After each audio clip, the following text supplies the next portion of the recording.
Heia! A áudio newsletter da Mastertech, que é natural, mas também artificial. Eu sou a Camila Schutt e estou aqui com o Fábio Ribeiro. Se deu tudo certo, isso está acontecendo numa quarta-feira de cinzas, certo? Acabou o carnaval. Exato. Se deu tudo certo aí no futuro... Aliás, eu fiquei pensando, não vai demorar para a gente ter um desfile de escolas de samba artificial, né? Com certeza. Será que já não vai ter alguma coisa de ano? Eu acho que na transmissão, sim. Uma super conhecedora de carnaval, mas deve rolar alguma coisa. Na transmissão já. A questão aqui, Camila, a gente vai falar de AI Inspo. De inspiration? De inspiration. Eu percebi o seguinte, você cortou o cabelo e eu logo percebi que estava copiando aquela menina da Magalu, sabe? Lembra?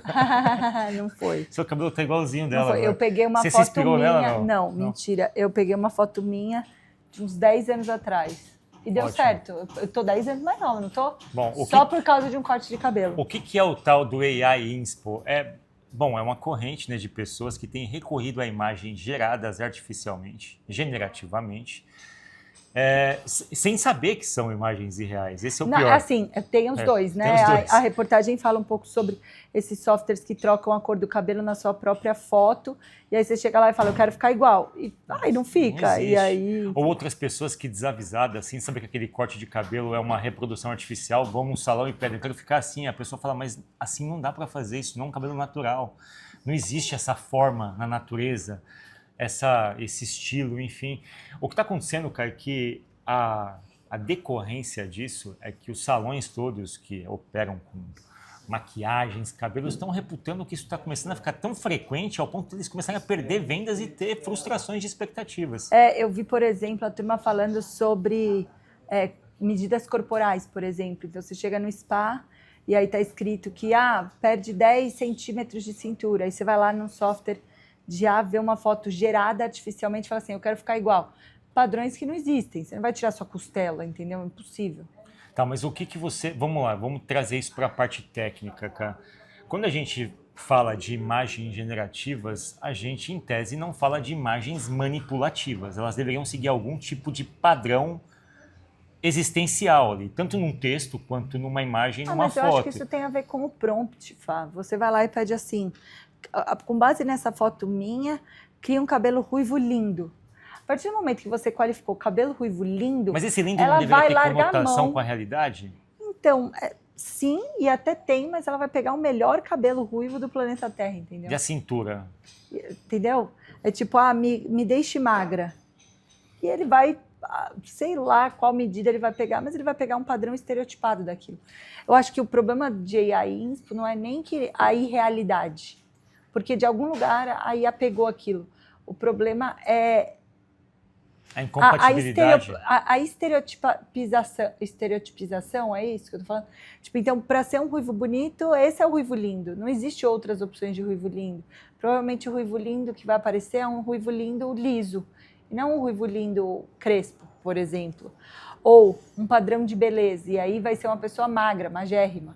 Então, eu acho que é menos até sobre realidade, sim sobre a gente reverter tudo para um estereótipo, que é a média que não existe, entendeu? Mas isso está dizendo de pessoas que sabem que aquilo é artificial. Muita gente nem sabe que é, cara. Esse é o ponto. Não, tudo bem, Muita mas é que o prompt que foi gerado para virar a menina do outdoor, do spa XYZ, que é artificial, alguém criou aquele prompt. Alguém tem que criar o prompt, sim, eu concordo, sempre. Eu concordo. E aí, beleza, eu posso cair porque scrollando o feed do meu Pinterest ou do meu Instagram, eu gostei de um determinado cabelo. E eu não fui informada que aquilo era sobre AI, mas esse prompt existiu em algum momento. Ou seja, você acha que em algum momento aquilo que saiu recentemente como uma normativa, alguns veículos já adotam isso, de colocar selos mais evidentes de que uma imagem é gerada de forma artificial, pode ajudar as pessoas a não se confundirem também. Embora isso não aconteça na prática, né? Ninguém está rotulando essas imagens assim. Eu sei que as plataformas dão opções para você fazer. Com a eleição do Trump, então... Mas pouca gente usa o espaço para fazer essas rotulagens, né, cara? Super. Tanto, o Instagram, você pega o Instagram, recuou, Facebook recuou, um monte de gente recuou nesse sentido depois da eleição do Trump. Então vai ficar mais difícil ainda, Fábio. Você se inspira em alguma coisa gerada artificialmente? Decoração, por exemplo. Você tem feito uso de você acabou de reformar a sua casa, que eu estou vendo, você mora num espaço bastante amplo, decorado, né? Bastante caro, inclusive, deve ter gastado uma grana aqui. Você usou alguma solução artificial para fazer análise de decoração de interiores na sua casa? Zero, Fá. Zero. Mas assim, mas eu acho legal, por exemplo, estava conversando com a Nath e ela me mostrou algumas soluções que já tem, que não é nem inteligência artificial muito, porque na verdade é manipulação de foto, mas que você consegue, tipo, subir a foto do seu ambiente e testar cores. Isso não é inteligência artificial, mas é um pulo para, em algum momento, você criar um designer, um arquiteto, né? Um designer de interiores e um arquiteto artificial. Já existem, né? Já existem Já pessoas... existe? Já existem pessoas Com que certeza, fazem uso né? disso para fazer desenho de design de interiores, mas as frustrações são parecidas. Às vezes os materiais não são existentes. Sabe uma coisa que eu acho que você não consegue reproduzir aquilo de fato na realidade, enfim. A vida real se mostra mais desafiadora. Uma das coisas que eu mais me preocupo é com a juventude, Fá. Assim, essa nova geração vai se já era difícil acompanhar os padrões de beleza, o ritmo de criação das blogueiras e blogueiros desse país, imagina com inteligência artificial, Fá. A gente Você acha que vai ter uma pressão maior ainda de estética? Com toda certeza, não é nem só de estética, na minha cabeça é uma pressão generalizada de se parecer com algo que é ainda mais irreal do que a realidade. Entende o que eu quero dizer? Entendi. Então, de certa forma, na minha cabeça, a gente está deixando com que as pessoas entrem na nossa cabeça, ou que a juventude se permita ser impactado por isso. Então, eu particularmente me preocupo muito com a juventude, sabe, Fá? Que vai acabar, por vezes, sendo extremamente desafiada a cumprir, a ter um rigor, a ter uma aparência que é inalcançável, Fá. Pensa assim, ó, se a gente já tem essa dificuldade com o Instagram, que é uma rede social, em teoria, de pessoas reais, mas de pessoas reais que manipulam imagens, não necessariamente com AI, imagina que eu podendo criar tudo. Você entendeu? Eu podendo criar o corpo, o cabelo, tudo. Mas você acha que isso tudo tende a ter um padrão que seja um padrão cobiçável, ou você acha que tem uma chance de surgirem padrões aleatórios também? Porque a gente está partindo do princípio que todo padrão vai ser um padrão cobiçado como um padrão de beleza. Mas se a gente reduzir tudo à média pela lógica do algoritmo, eu vou para a média que tem mais like, Fá. Você não acredita, então, a média que tem mais like é o quê? É o estereótipo. Tomara que mude, espero que mude. Mas hoje... Mas, por exemplo, se a gente for para o lado da música, por exemplo... Você pega a estética do funk. A estética do funk, em termos musicais, não é a melhor estética musical do ponto de vista estatístico. É a mais curtida. Ela é a mais curtida. Não, do ponto de vista estatístico, ele é a melhor. Se a gente fosse desenhar a música em termos arquiteturais, ela não seria a música mais bonita. Se o meu prompt for, por favor, crie um hit para viralizar no Carnaval 2025, usando referências do funk. Então, eu aposto que... sendo bem transparente, acho que você nem precisava pôr referências do funk. Cria um hit para viralizar nos blocos de carnaval em 2025. Vai vir alguma coisa, não necessariamente sinfônico, sei lá qual que seria o termo, mas sim reduzido à média. Na média, quais são as músicas que mais bombam no carnaval? Funk, pagode, sei lá. Vai para esse lado. O que eu quis dizer é que, assim, não necessariamente a pressão vai ser em relação a um ideal de beleza, mas sim a uma obsessão em seguir um comportamento. Uma média, uma massa. É uma massa. Tá assim, bom. não necessariamente para ficar bonito. Aquilo é bonito, entendi.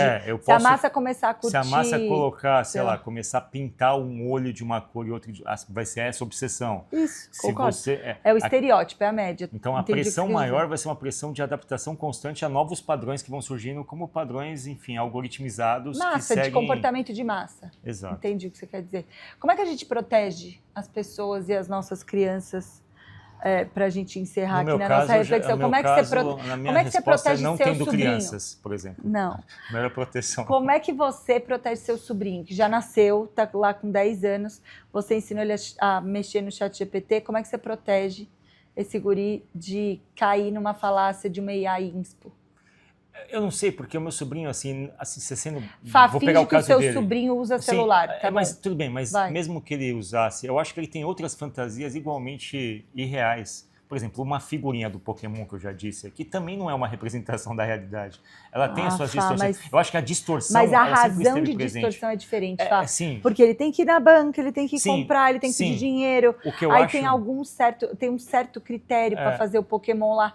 No ChatGPT, ele vai criar, entendeu? Eu não tô nem comparando. Cria uma versão minha, vou dar um exemplo assim, cria uma versão minha bonita. Uma guria vai lá, sobe uma foto dela. Aí vai criar uma versão com o nariz menor, com a sobrancelha diferente, com o cabelo diferente. O que essa menina vai entender? Eu nem tô comparando, Caio. O que eu tô dizendo é o seguinte, talvez o que seja mais difícil hoje é aquele vale da estranheza.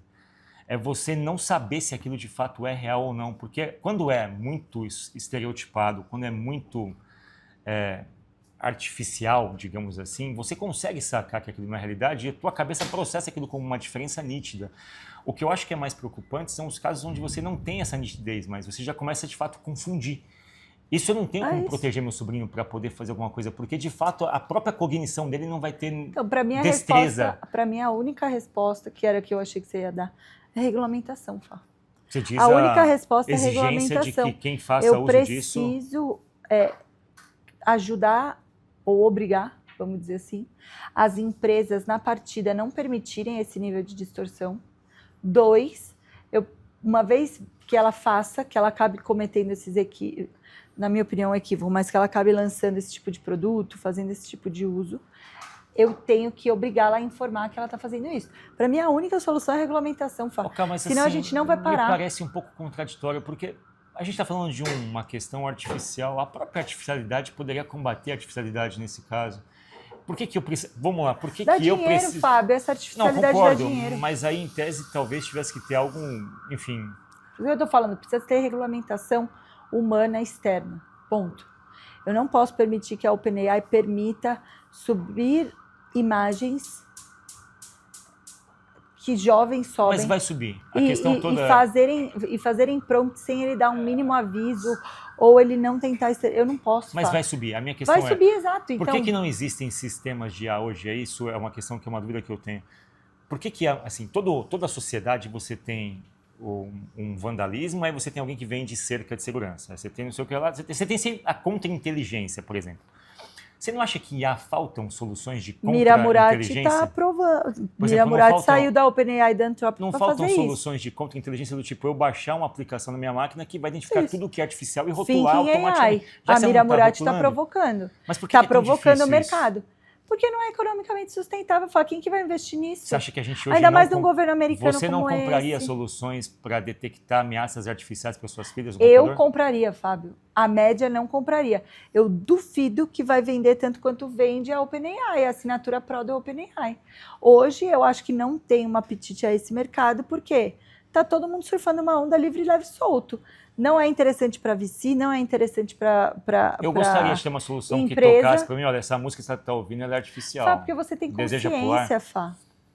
Hoje não existem essas soluções porque não tem nenhum tipo de interesse econômico que elas existem. A Mira Murati, eu estou acompanhando super de perto, está tentando fazer isso porque ela, como mulher, na minha opinião, não acho que dá para a gente descasar de gênero, reconheceu o quão danoso isso pode ser para ela, para as futuras gerações, principalmente para mulheres. Sua reflexão, Camila? Minha reflexão é que a gente precisa ajudar o nosso entorno. Se você é uma pessoa que entende os riscos de AI, como estou supondo que eu e Fábio aqui... Idealizações. Entendemos. A gente precisa evangelizar nosso entorno, Fá. Eu espero poder criar as minhas filhas de um jeito diferente. Eu espero poder conversar sobre isso com os meus pais, porque isso vai ser cada vez mais comum. Essa falta esse hiperrealismo vai causar um caos, assim, uma crise de verdade, de crença, de qualquer coisa, sei lá qual que é o nome na sociedade.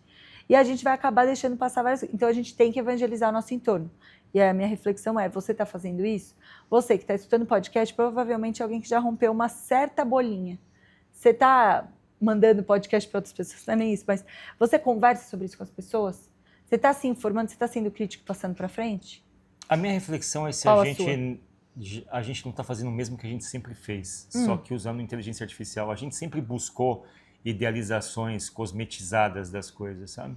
Eu não sei se a gente, de fato, está só mudando o instrumento e mudando a velocidade. Entendi. A minha reflexão é se isso já não é um comportamento nosso, de buscar idealizações que estão fora da nossa realidade. O Botox, as operações plásticas, todas, tudo isso em algum momento foram idealizações. Isso é característica do comportamento humano. A minha questão é se a gente está só usando a justificativa de colocar A como bode expiatório, mas no fim sempre a gente vai idealizar algo que de alguma forma a gente entenda como inalcançável, e nessa distância entre o inalcançável que a gente vive sonhando, vive especulando, a gente vive aumentando e alimentando o desejo, sabe?